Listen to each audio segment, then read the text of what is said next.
The reason I wanted to share that with you today is because I want to talk about this idea of grace and what I understand grace to be, and why I think it's important that we understand what grace is and what grace is about. And because I think when we understand some new way of looking at grace, that it can change our perspective.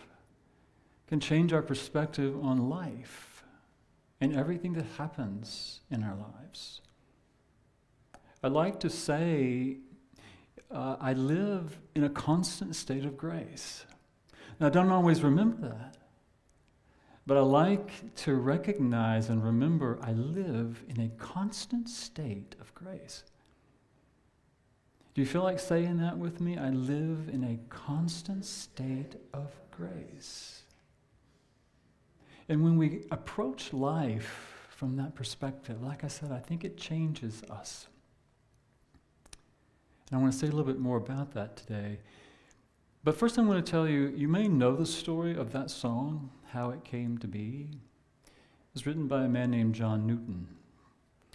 And it was written more than 200 years ago. I think it was 1772, something like that. But John Newton, when he wrote the song, was an Anglican priest, minister.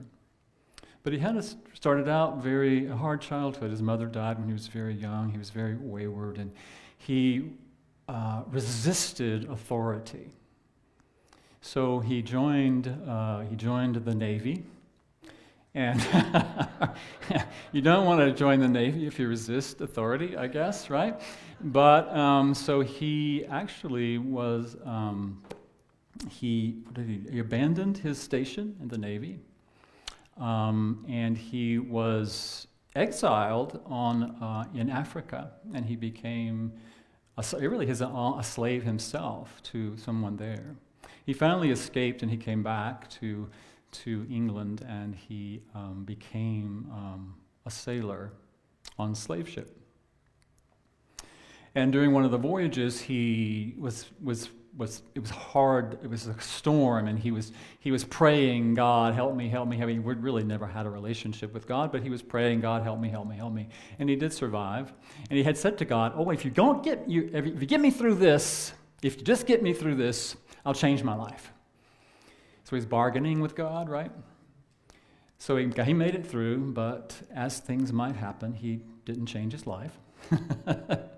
And he was still on this ship. Well, he was so bad. I mean, you know, sailors kind of have. Anybody in here a sailor? Sailors kind of have a bad. Sometimes, like you hear the term cursing like a sailor.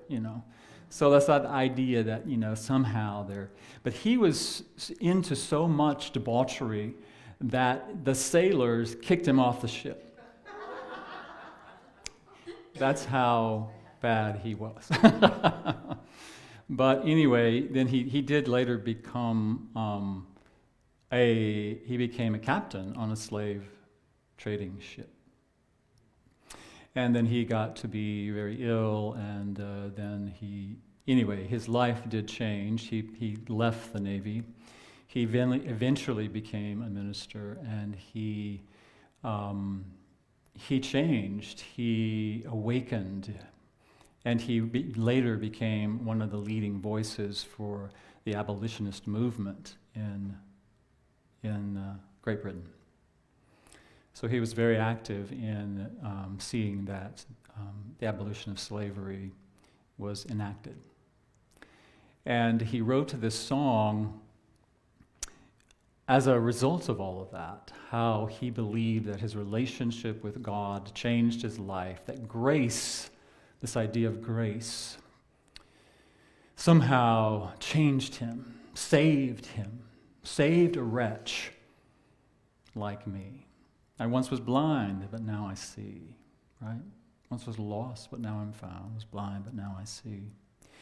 And so I think that that's sort of our traditional understanding of grace. That somehow, and I did some research about this, and I said, online, and I thought, what is grace? And all of these traditional Christian ideas about grace, that grace is something that we don't deserve, It's something that we can't earn and don't deserve. It's somehow a gift of God that is just bestowed upon us out of God's favor, right? That's sort of the way I grew up thinking about grace. I even heard, and I've probably even said this phrase before, there but by the grace of God go I. Anybody ever said that? I find that a little triggering today because to me it speaks of a capricious God that favors some people and not others. That some people are graced and some people are not graced. I don't really believe that is grace. I don't believe in that idea of grace. In fact, I really like what Richard Rohr, many of you may be familiar with Richard Rohr, Franciscan priest. In his book, Immortal Diamond, The Search for Our True Self, he says, basically, grace is God's first name, and probably last, too. Grace is what God does to keep all things he has made in love and alive forever. Grace is God's official job description. Grace is not something God gives. Grace is who God is. If we were able to believe the primary witnesses, an unexplainable goodness is at work in the universe. Some of us call this phenomenon God, but that word is not necessary. In fact, sometimes it gets in the way of the experience because too many have named God something other than grace. So the idea that there is this energy, this aspect of God, source, the universe, that is at work constantly in our lives. I have this image that as I was meditating on grace this week, it came to me this image of this, it's like I wish I could really depict it for you, but I see it as this sort of field of energy. It's an aspect of the divine, this field of energy that seems to always be drawing us back into remembrance of who we are. It's this energy that is bringing my humanness together with my divinity and somehow merging the two. But it's not something that somehow I have to earn, or that's something that I don't deserve. I don't even like the idea about trying to deserve anything. Because my understanding of God is that God does not ask us to earn its favor or to do anything except to wake up, to recognize the activity of that life in and through all things. If God's name is grace, and what Father Rohr says about that is that there is, what does he say, an unexplainable goodness at work in the universe. That all things work for good. That doesn't mean that there aren't things that happen in our lives or things that we experience that you and I might not call good. It's not about a valuative word necessarily. Because there are things that happen in our lives that we would not necessarily prefer. But like we say in unity, it's one of the things that I struggled with for a while with unity. Just call it good, name it good. Doesn't mean that it's good in the way that we might think of good, but it means if we are willing to look for the good,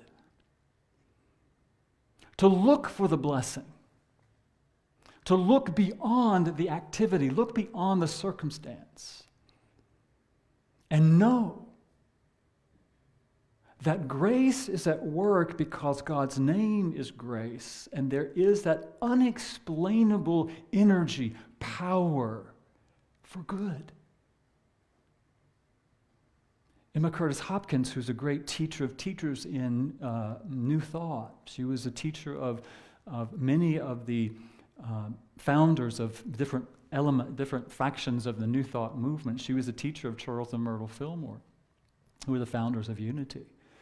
And she famously is known to say, this too is God. This too is good. And I demand to see the good in it. I demand to see. So what if we approach life from that perspective? Everything is good. Hard to say sometimes, isn't it? Yeah? But it's like she said, I demand to see the good in it. I choose to see the good in it. It may take work, it may take time. But when we understand that we are living in this constant state of grace, it opens us up more fully to being willing to see the good in it. When we're in the midst of it, we may not see the good in it. But our willingness to see the good in it. Also, we have this idea of grace is like somehow God reaches down its hand and says, okay, I'm choosing you. I'm choosing you to be healthy. I'm choosing you to be rich. I'm choosing you to have the right relationship. I'm choosing you. And it just comes down on us somehow. Anybody ever had that sort of idea about this thing called grace? That's not my idea of God. That's not my idea of God. It is the way I see it is that grace is all around us, and we get to open our eyes to it. We get to awaken to it if we choose to. I once was blind, but now I see. How precious did that grace appear the hour I first believed, or I first received. So it's not something that just happens to us. It happens through us. It happens through our awareness of it and our willingness to be aware of it. The activity of that goodness working in our lives. We get to wake up to it. Eric Butterworth, one of the great Unity ministers and authors, in his book, The Universe is Calling, which is one of my favorites of his books. He says, living in a state of grace can mean nothing more or less than living in a disciplined awareness of the divine flow. Nothing more or less than living a disciplined awareness of the divine flow. God's flow is constant. Our experience of it changes with our consciousness. Grace is simply a wonderful facet of the activity of God in you. It's not something you must work for or develop. It simply is.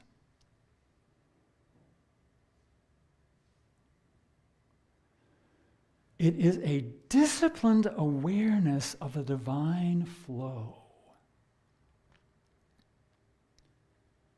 So grace, again, is not something that happens to us. It's a choice that we get to make. A disciplined awareness. I don't know about you, but I'm not very disciplined. Right? But our opportunity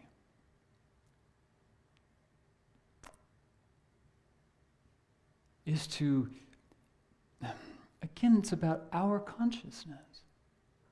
How am I thinking about this thing? How am I thinking about this experience? What am I projecting onto it? It's my consciousness, my thinking, my feeling. Can I shift my consciousness, my perspective? and choose to believe and choose to know and choose to focus my awareness in the idea of God's goodness and grace that is always at work in my life.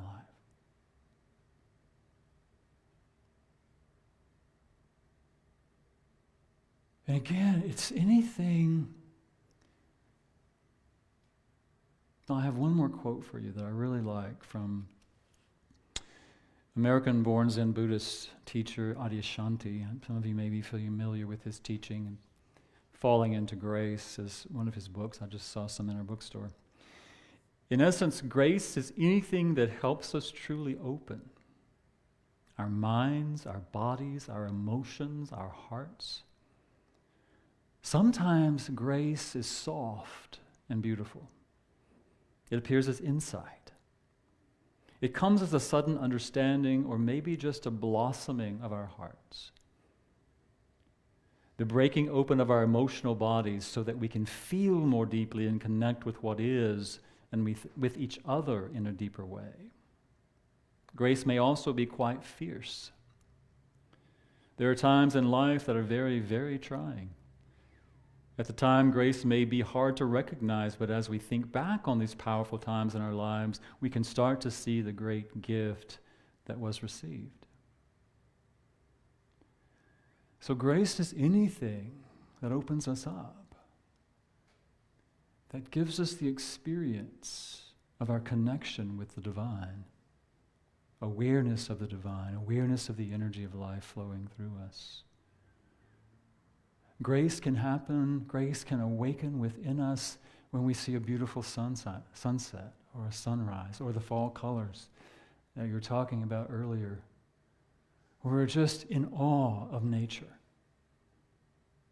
And in that moment, grace arrives, dawns beautifully in our minds and our hearts. The birth of a child, the laughter of a child, whatever it is that can open us up. Sometimes it's great love. Sometimes falling in love or being in that space of love can open you up to the awareness of this broader perspective of your connection with it all. And sometimes it's stuff that is harder for us. As he said, it can sometimes be fierce. Sometimes illness, the experience of illness. Again, it's hard to see it when you're going through it, but when you look back on it, when you have the opportunity to be separate from it for a little bit, then you begin to see how that in and of itself awakened you in a way that nothing else might have. I have had people tell me that the experience of illness has been the greatest blessing they have ever had because it changed their perspective about life, about the gift of life. Great loss, the death of a loved one. Not in the moment, you're not going to call that good, but the suffering, the pain can, if we're willing to allow it to, open us up to a greater experience of the divine, and that is when grace dawns in our minds and our hearts. So we live in this constant state, movement, energy of grace. That it's always, like I said, it's always sort of drawing us back into remembrance of who we are. Sometimes we get out there and we forget. It's like that's, the story of the prodigal son, the parable of the prodigal son, who goes in search of life out here somewhere, the riches and the partying and all the things that he wants to experience in life. And in that parable it says, then he came to himself. He came to himself. And he went home. So that's what grace is from my understanding. It dawns in our minds, I remember God. I remember that energy. I remember it's working in my life. I remember it's good, and it draws me back home. Maybe it's a homing device. It draws me back home to myself, to my divine self, to the remembrance of who and what I am and why I'm here.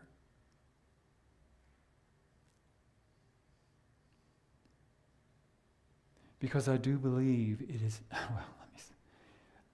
I believe because I experience it. I've proved it to myself. That it is easy to get out here trying to find it. Trying to make it happen, trying to do it, trying to be this, trying to do that, trying to accumulate whatever it is that we think is going to give us what we want. What do we really want?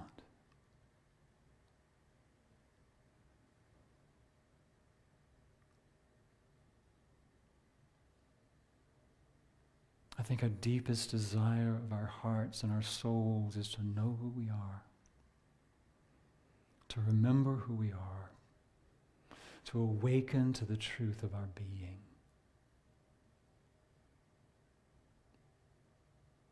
And while nothing in the external is going to give us that, we can allow everything in the external to be the activity of the grace of God to wake us up. Waking us up. Bringing us home. Where we know that we are who we are, embraced in that divine energy of love.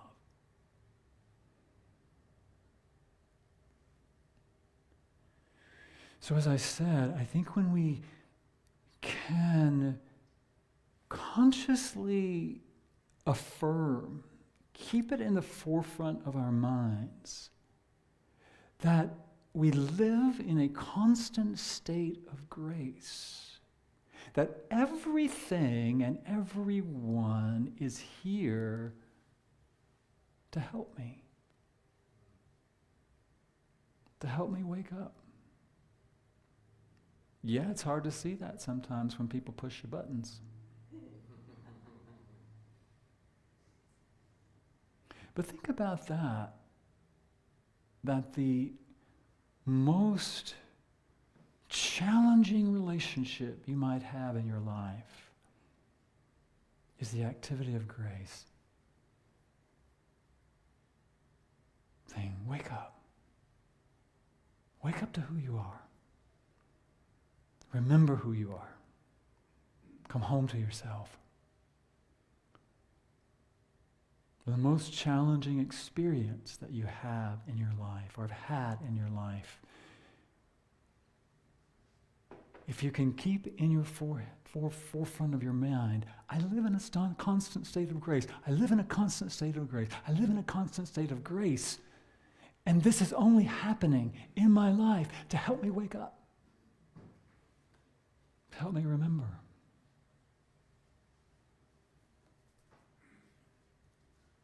So say it with me one more time. I live in a constant state of grace. You believe it? Okay. So let's take a moment and breathe into it. Imagine that you are right now in this field of grace. All around you, in you, through you, as has you drawing into your experience all that you need to help you awaken to the divine truth of who you are. That it goes before you right now, drawing into your experience the people, the circumstances, the situations that are there to help you wake up. They may be beautiful, they may be wonderful, they may be awesome, and they may be fierce.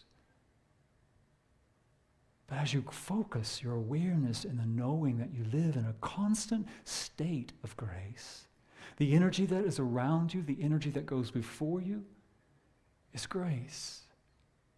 And you live in a constant state of grace, a constant state of consciousness of grace. That grace is here. And in that awareness, feel the gratitude that can arise in this moment from knowing the activity of the goodness of God is active in your life every moment. The gratitude that arises in that place of knowing that grace is here, now, present. That you can be grateful in all things, in all situations, in all relationships, in all circumstances. You feel grateful because you know that grace is active. Grace is the goodness of God.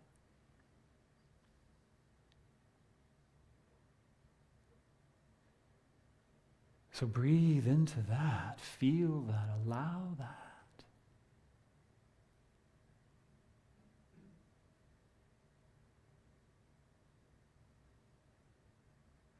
Again, opening your heart, opening your mind, allowing this awareness of grace to dawn in your mind, right here, right now.